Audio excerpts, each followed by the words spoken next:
কবরের প্রথম ঘন্টা, কবরের প্রথম ঘন্টাতেই তুমি বুঝবা আখিরাত কত কঠিন।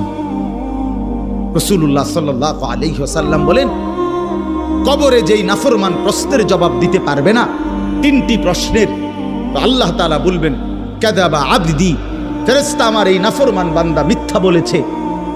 ফাআফরিশুহু মিনান নার ওয়ালবাসুহু মিনান নার, আমার নাফরমান বান্দার কবরে জাহান্নামের বিছানা বিছায় দাও, ওরে জাহান্নামের পোশাক দিয়ে আবৃত করে দাও।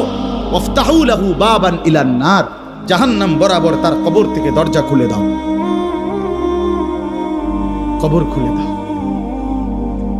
ওফো, আল্লাহর নবী সাল্লাল্লাহু আলাইহি ওয়াসাল্লাম বলেন, তখন কবর তারে, ফেরেশতা যখন তাকে রাইখা যাবে, কবর তারে ডান দিকের মাটি বাম দিকে একটা চাপ দিবে, বাম দিকের মাটি ডান দিকে চাপ দিবে।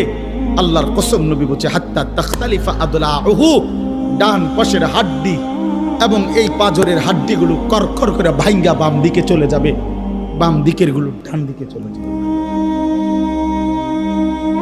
ভাইয়া আমার, তুমি তোমার উপরে রহম করো। বাপ আমার, আপনাদেরকে বলি, হারামের টাকা উপার্জন কইরা, সুদের টাকা, কিস্তির টাকা, ঘুষের টাকা, ওজনে কম দেওয়া টাকা, হারাম ব্যবসার টাকা, বাটপারি সিটারির টাকা দিয়া বংশ, ফ্যামিলি, স্ত্রী, সন্তানের জন্য রাইখা যাইয়েন না। ওরা আমনে বরবাদ করবে, আপনি নিজেও বরবাদ হইলেন।